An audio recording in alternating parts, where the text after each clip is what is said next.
প্রথম দিন শ্বশুর বাড়িতে পা রেখে চমকে গেলাম আমি। আমার সামনে দাঁড়িয়ে আছে আমার 4 বছর আগে হারিয়ে যাওয়া প্রেমিক। আমি থমকে দাঁড়ালাম। তন্ময় আমাকে দেখো না দেখার ভান করে চলে গেল আমার সামনে থেকে।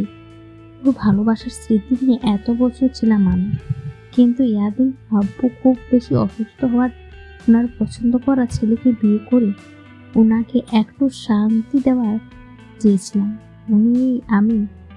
কিন্তু আমি কি দেখলাম? তন্ময় এখানে কেন? বিড়বিড় করলাম। পিছন থেকে তিহান অর্থাৎ আমার স্বামী আমায় ডাক দিলেন। আমি পিছু ঘুরতে উনি ইশারায় কিছু একটা দেখালেন, কিন্তু সেদিকে আমার দৃষ্টি গোচর হলো না। আমার চোখ ঝাপসা হয়ে আসছে। আমি বসে পড়লাম পাশে থাকা আলিশান সোফায়। এভাবে হঠাৎ করে বসে পড়তে আমার শ্বশুরসহ বাড়ির সবাই উত্তেজিত হয়ে পড়লেন। শাশুড়ি মা এগিয়ে এসে জিজ্ঞেস করলেন, বৌমা তোমার শরীরটা কি খারাপ লাগছে? আমি মাথা নেড়ে হ্যাঁ সূচকে জবাব দিলাম। আমাকে তাড়াতাড়ি তিহানের ঘরে নিয়ে যাওয়া হলো। বিশাল এক রুম, চারপাশে বইয়ের শেলফ। লোকটা নিশ্চয় বই খাদক।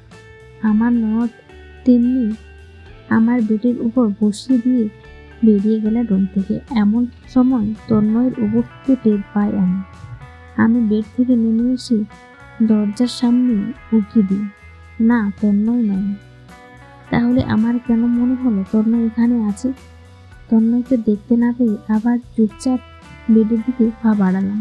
দরজায় আড়াল থেকে হট করে কেউ একজন আমায় ঝাটকা টেনে তার দিকে টানিয়ে নিল। আমি এমন ঘটনার ঘাবড়ে গিয়ে চোখ বন্ধ করে ফেললাম। 2 মিনিটের পরে চোখ খুলে আরো বেশি চমকেলাম। আমার হাত পা থরথর করে কাঁপছে। মেরুদণ্ড দিয়ে কোনো শীতল কিছু বয়ে গেল। কাপা গলায় বললাম, তুমি?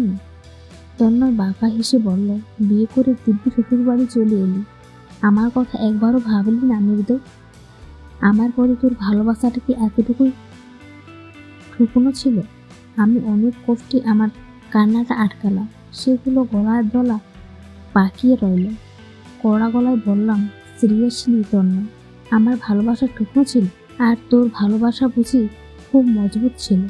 তাহলে 4 বছর আগে আমাকে একা ফেলে রেখে এভাবে কাপুরুষের মতো পালিয়ে গেছিস কেন? তারপর থেকে একবারের জন্য তো আমার খোঁজ নেওয়ার চেষ্টা করিসনি। উল্টো আমি যাতে তোর কোনো খোঁজ না নিতে পারি সেই ব্যবস্থা করে গিয়েছিলি। আর এখন এসেছিস আমার ভালোবাসার কথা জিজ্ঞেস করতে? তুই আমায় ভুল বুঝিস মৃদু। আমি তোকে ছেড়ে পালাইনি। শীতল কণ্ঠে তন্ময় বলল, ও আচ্ছা, তুই ছেড়ে যাসনি। তাহলে এতগুলো বছর কোথায় ছিলি তুই? সে অনেক কথা, আমি তোকে সব বলবো। বল, আমি শুনছি। দেখি কি কি এক্সকিউজ সাজিয়ে এনেছিস তুই। মৃদু, আমি তোকে এক্সকিউজ কেন দেবো ইয়ার? আমি তোকে ভালোবাসি মৃদু, সত্যি অনেক ভালোবাসি। নাটক করিস না তন্ময়। তুই আমার শ্বশুর বাড়িতে কেন এসেছিস সেটা বল। গত 4 বছর আমার জীবনটা তুই শেষ করে দিয়েছিস। এখন আমার শ্বশুর বাড়িতে চলে এসেছিস আমার জীবন ধ্বংস করতে। কিছুটা চেঁচিয়ে বললাম। কথাটা হয়তো আশেপাশের মানুষজন শুনতে পেয়েছে আমার কণ্ঠ। এক্ষুনি হয়তো সবাই ছুটে আসবে এটা জিজ্ঞেস করতে, নতুন বউ কেন এভাবে চেঁচাচ্ছে। কিন্তু না, এমন কিছু হলো না। তন্ময় আমার কথায় জবাব না দিয়ে চুপ করে আছে। চোখের পানে টলমল করছে ওর। আমি তোচ্ছল্যর হাসি দিয়ে বললাম, 4 বছর আগে আমাকে না বলে উধাও হয়ে গিয়েছিলি, নিজেকে কাপুরুষ প্রমাণ করেছিস। আজ আবার এভাবে কেঁদেও সেই রকম জিনিসটাই প্রমাণ করছিস। তুই কাপুরুষ আমি জানি। এখন আমার প্রশ্নের জবাব দিই। তন্ময় খপ করে আমার হাত ধরে ফেলল। আমি আমার হাত থেকে এক ঝাটকায় আমার হাত ছড়িয়ে একটা চড় বসিয়ে দিলাম ওর গালে। তন্ময় আমার এমনটুক অভ্যস্ত নয়, তাই অবাক দৃষ্টিতে তাকালো আমার দিকে। আমি চড় মেরে ক্ষান্ত হয়নি। উঁচু গলায় বললাম, তোর সাহস কি করে হয় আমাকে স্পর্শ করে? আমি এখন বিবাহিত তন্ময়, তুই ভুলে যাস না এটা।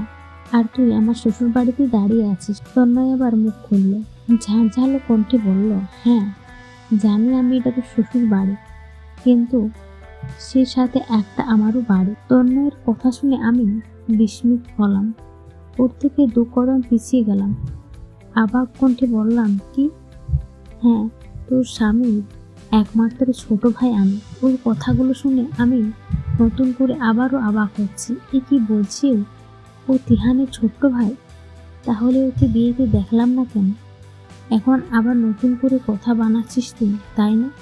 তিহানের ভাই তুই, তাহলে এতদিন তোকে একবারও দেখলাম না কেন? তন্ময় হাসলো, বলল, দেখবি কি করে? তোর স্বামীও তো আমাকে 4 বছর আগে দেশের বাইরে পাঠিয়ে দিয়েছিল। তোর দিকে ওর নজর ছিল, তাই আমাকে তোর থেকে দূরে সরিয়ে দিয়েছে। তন্ময়, তুই ওনার নামে যে অভিযোগগুলো আনছিস, ওনার প্রমাণ তোর কাছে, এগুলোর প্রমাণ আছে তোর কাছে? রাগী কণ্ঠে জিজ্ঞেস করলাম।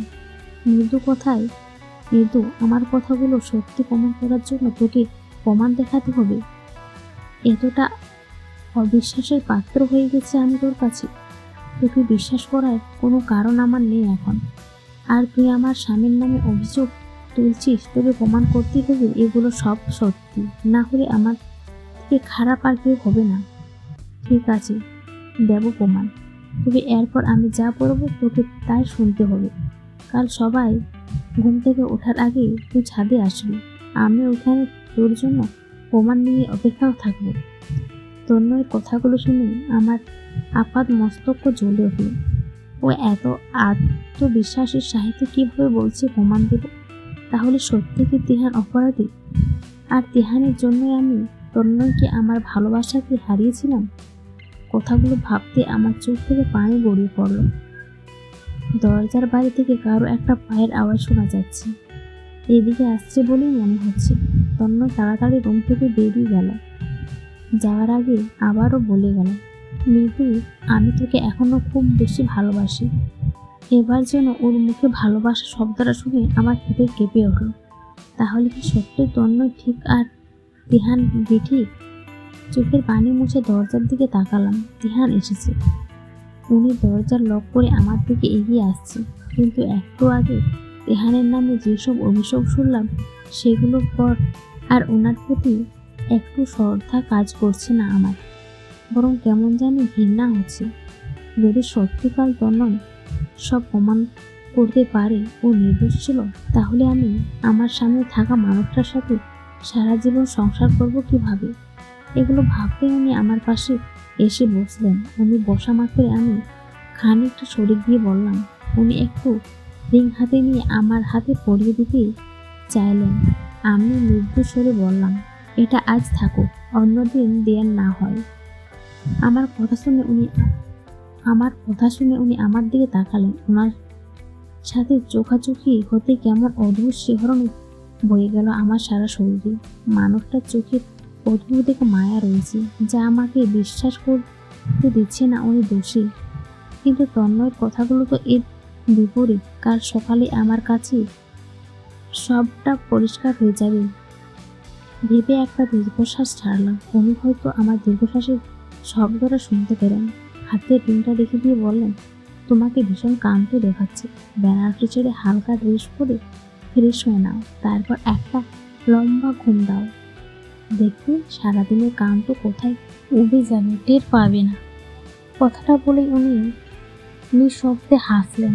পুরুষ মানুষের হাসি এত সুন্দর হয়, না হলে ওনার হাসি এত সুন্দর কেন? আমি ওনার দিকে তাকিয়ে ভাবনায় ডুবে যাচ্ছি।